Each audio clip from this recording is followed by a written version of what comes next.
Hi guys! Ito po yung ulam namin ngayon, litson kawali. At mayroon ding eggs. Napagkasarap niya guys.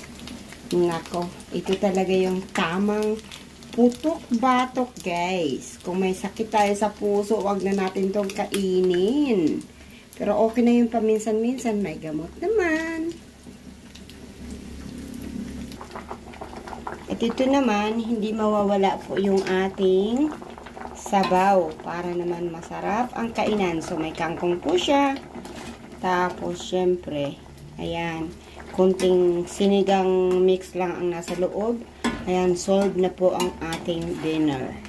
Ayan, may isda pa siya guys. So, yan po, sinigang ang aming ulam ngayon.